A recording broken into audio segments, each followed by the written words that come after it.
Good morning, my good friends. Good morning. Welcome to my live stream. Welcome. We're going to talk about cars and how to buy cars with cryptocurrencies, especially the Nissans. My name is Andrei Lefebvre. I'm a commercial fleet manager at Buena Park Nissan. We're located in Orange County, California, northern and right on the border with LA, right where 91 freeway and I-5 meet. Anyway, let's talk about cryptocurrencies. The reason the subject came up to begin with is because on my yesterday's live stream, one of the people who was watching it, Angela, asked me a point blank question. Good deal. Do you accept payments in crypto? And the reason she asked that because I was advertising a dirt cheap lease deal on a brand new 2019 Frontier truck King Cab.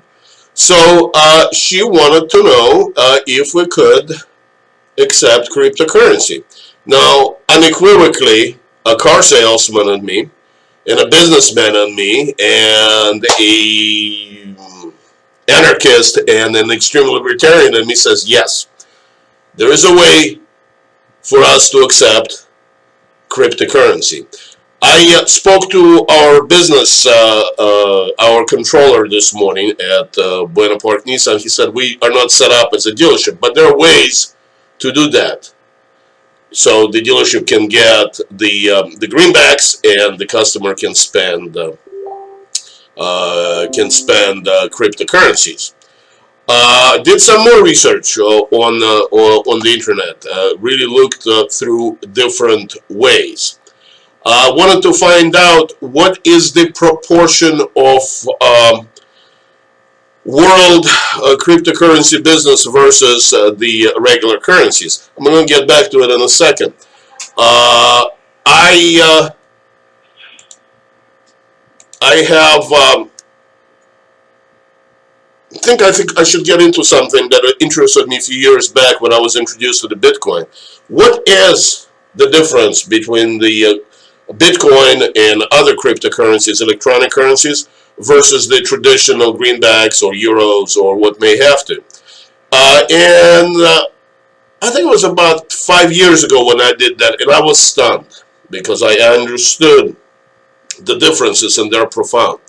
The regular greenbacks that we're using actually created electronically. The Federal Reserve simply creates the money out of thin air. I don't know how else to put it. Simply creates money out of thin air and lends it at a very low interest, sometimes no interest, to select a few connected quote-unquote banks in the United States. And then those banks relend the money to other banks and other entities, and they filter down to us, the great American middle class, who buys and sells stuff. So we have a small number of experts that went to elite colleges to control our money supply. And they use fancy terms like quantitative easing and other other highfalutin academic sounding words. But the reality is, you can boil down to is that when they see that the economy is beginning to slow down, money doesn't flow as easy, there's a shortage of currencies, they simply increase the money supply so banks have more money to lend. And that's how it was created. There's a great book. There's a great book that I recommend if you really want to know how the system was created in the early 20th century. It's called The Creature from Jekyll Island.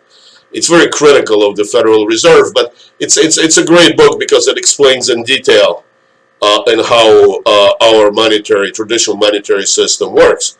Now, cryptocurrency is an animal of a totally different DNA. Easily said, it was a Bitcoin was the first.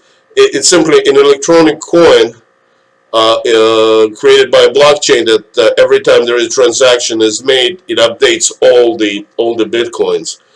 There's not one single person or a group of people that creates it. It's programmed to be created, to be mined and created. And there's a limited amount of cryptocurrencies, at least most of them, that would be created. So it has that value. Now, if you think about that, whether the money is paper, electronic, or cryptocurrency, the only reason we value that is because we psychologically think it's worth something. Some people think that the greenbacks rule, and for as long as majority of people think that, the greenbacks will have the value. Other people think that cryptocurrency, the Bitcoin rules, and as long as people think that, it will have the value. But I'm not brainy enough to understand the psychology of that, but it seems to be that everybody on Earth, that we're kind of programmed to value some exchange. And the great examples in prisons. They are exchanging cigarettes or canned goods and use that as money. So I guess it's a psychological thing. If you think something is valuable, it is valuable, and if something is not valuable, well, I guess it's not. But anyways, let's go back to how much of the world's money is in Bitcoin. The answer to that, and I had to go to Investopedia, and there was an article there. Let's see, when was the article published? It was published June 16. I'm sorry, January 16, 2020. The answer to that is half of 1%. I couldn't find, and I spent the morning looking for it, I couldn't find what the proportion of that is in the United States. Could be higher, could be lower. I remember reading articles that a lot of third world countries, the cryptocurrency, Bitcoin, Monero, actually, from what I understand, drug dealers use. That's the cryptocurrency they do. At least that's what I understood. But a lot of the business that is done in the third world is done in cryptos because their central banks are so unreliable and their currencies are so prone to inflation that most of the people trust the cryptocurrencies more than they do their government's money. I don't think we got to that point in the United States, even though inflation sometimes is pretty high. I've been in car business for pretty much 3 decades, maybe a little bit over that.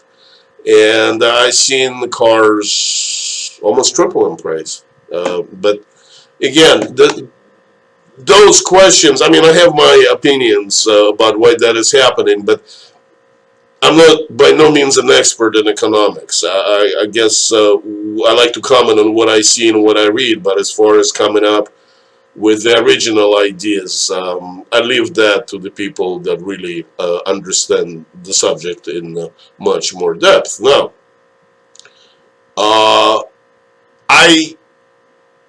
Angela, I want to thank you from the bottom of my heart. Thank you, because it got me thinking that there is a niche in the car business that I have not been exploiting. It is a cryptocurrency. So I have contacted several companies that provide those services for the dealerships, and I will report to you exactly what happened. But the general answer, can you buy a car with cryptocurrency? Yes, some dealerships actually do accept it.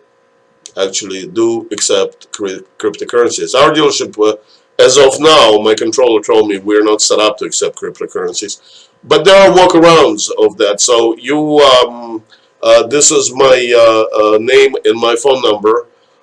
You're welcome to contact me. If you don't feel like talking to me in person, go to my website, which is nissanfleet.us, and you can, I mean, my phone number, my email address are there. And you are absolutely welcome. You're absolutely welcome to contact me on my email address. And my email address is simple: A like Alpha, V like Victor, L like Lima, Fleet, AVLfleet @gmail.com. I answer everybody. This is an interesting direction to go. And I'll be honest with you, I have never sold a car using taking cryptocurrency as a payment for it. But from what I see, it is possible even with the dealerships that are not set up to take cryptocurrencies directly. Anyways, I appreciate you joining me. Need to get back to work, and I will see you later. Folks, have a great, profitable day. Bye-bye.